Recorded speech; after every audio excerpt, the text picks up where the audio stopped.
अपना नाम लिख रहा है, कुछ बेल बूटी बना रहा है, क्या कर रहा है। बच्चों की रफ कॉपी, उसमें वो लिखेगा, एक बहुत ही भयानक गजबनाक फोटो बनाएगा, बड़ी बड़ी मूंछों वाली, बिल्कुल यूरोपन की जैसी, गजबनाक आंखों वाली। उसके नीचे लिखेगा अब्बू। तो अब्बू उसके घर का प्रॉब्लम है, समझेगे नहीं। या फिर ऐसी बड़ी बड़ी मूंछों वाली, गजबनाक आंखों वाली तस्वीर बनेगा, उसके नीचे लिखेगा मैथमेटिक्स के टीचर। मुस्लिम समाज में सबसे नापसंदीदा शख्सियत कौन है? तो मैथ्स का टीचर। तो ऐसे तो उसको टटोली है, वो हर चीज लिखता है। अभी ये बात आम नहीं हुई है कि वो मोबाइल के पैड पर अपने ख्यालात को लिखे, अगर वो लिख रहा है उसको टटोली, उसका जो कोड ढूंढ लीजिए, तो वहां पर वो अपने आप को जो है बयान करते रहता है।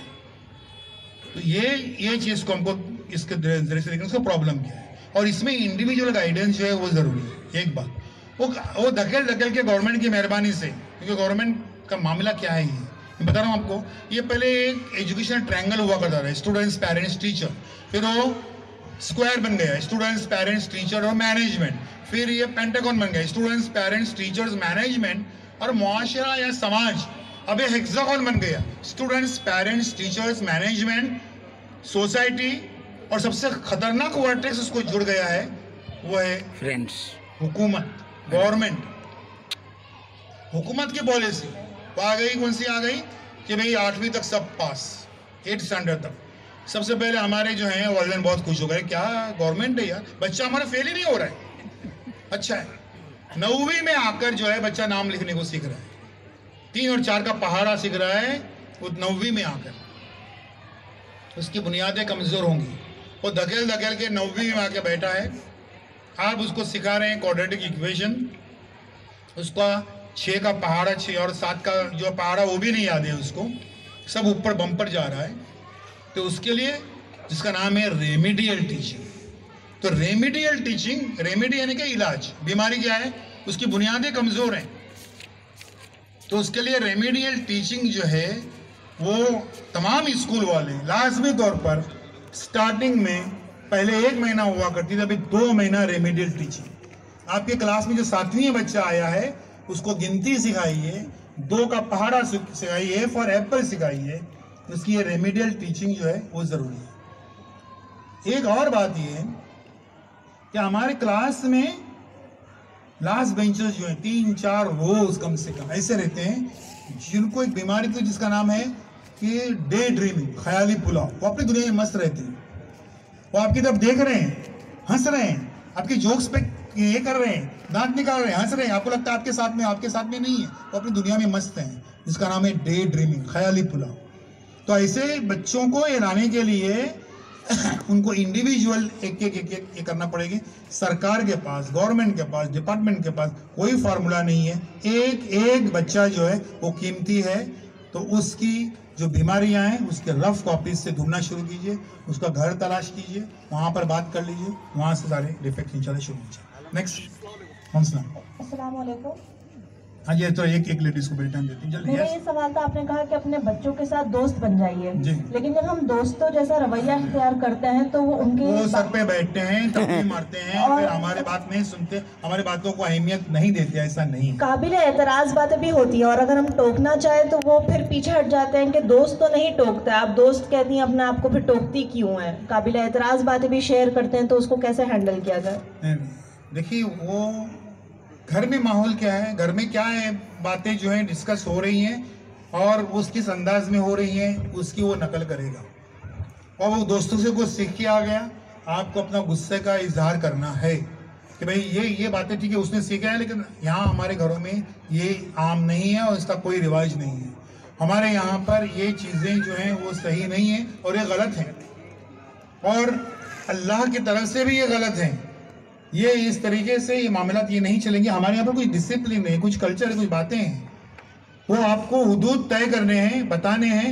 अपना गुस्सा और अपनी नापसंदीदगी जो है उसका इजहार करने का है।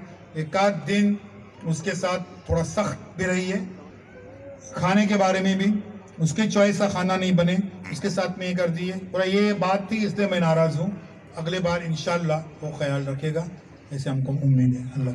नेक्स्ट, यस, अस्सलाम। मेरा क्वेश्चन जरा आवाज़ आवाज़। मेरा नाम आलम है।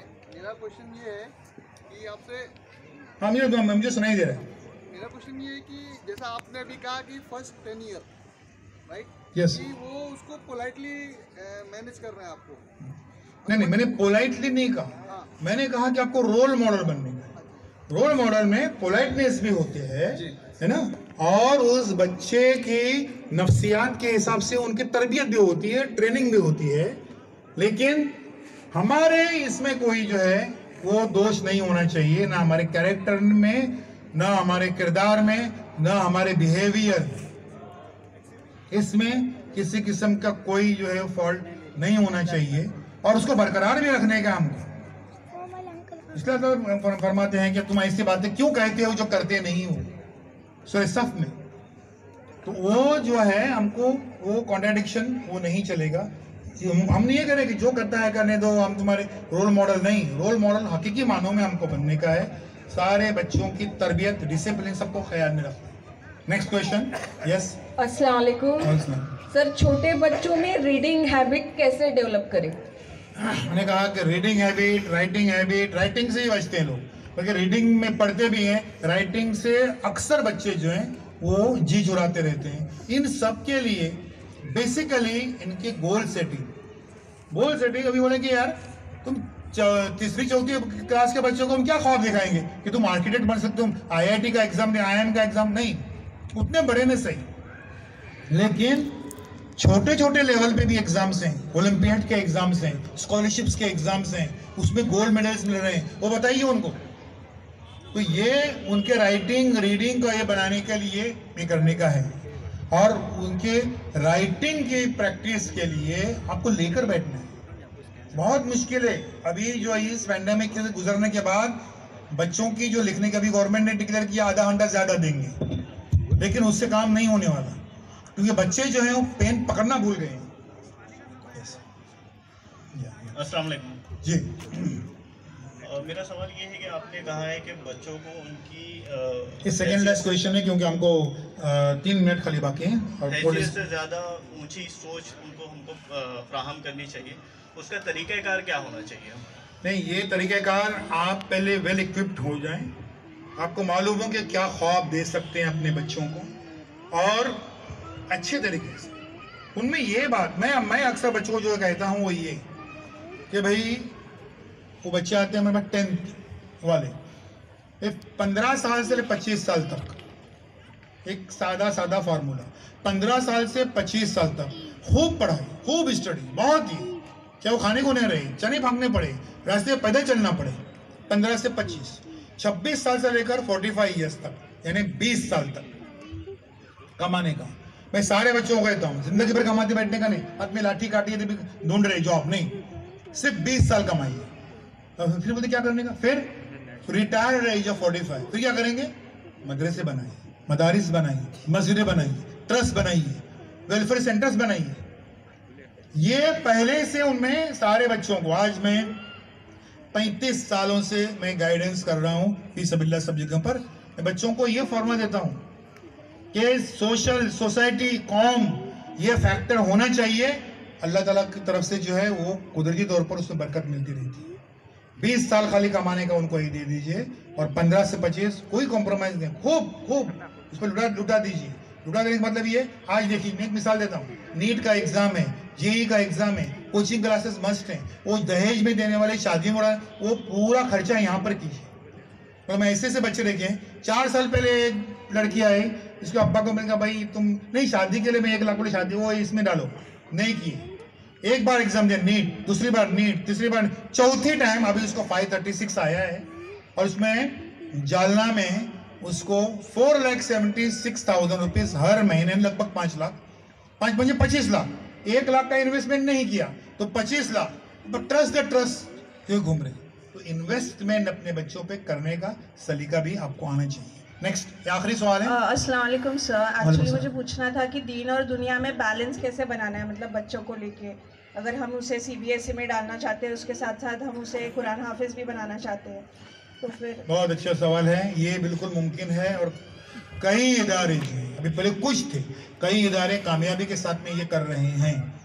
जैसे बीदर शाहीन है, इसके अलावा अकल कुआं का जो इदारा है, और इसके अलावा भी कई ऐसे इदारे हैं जो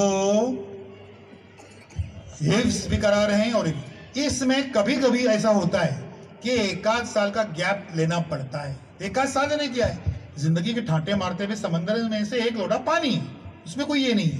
तो 1 या 2 साल अगर उसमें अगर वो ब्रेक लेना पड़ता है ताकि जो है वो कम उम्र में हिफ्ज़ हो जाए, कम उम्र में, बाद में नहीं।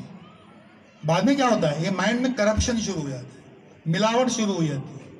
तो मिलावट शुरू होती है और करप्शन शुरू होता है, उसके बाद बच्चे जो हैं वो याद नहीं कर पाते हैं, तो वो लेवल पे हो जाता है। CBSE यानी कोई बहुत आसमान से उतरे हुए कोई ये नहीं है कि बहुत डिफिकल्ट है, ऐसा नहीं है, लेकिन वो बहुत अच्छा सिलेबस है जो बच्चों की अच्छी एक्सरसाइज कराता है, एक्स्ट्रा भी कर लेता है, उसके साथ साथ ये हिफ्ज़ बिल्कुल मुमकिन है। मेरे पास आप चाहे तो बाद में यहाँ पे कर सकते हैं, mubarakapri@gmail.com पे आप कामयाब ये कर सकते हैं। मैं अपनी बात को यहीं पर ख़त्म करता हूँ। व आखिर दावाना अनिल हम्दुलिल्लाहि रब्बिल आलमीन।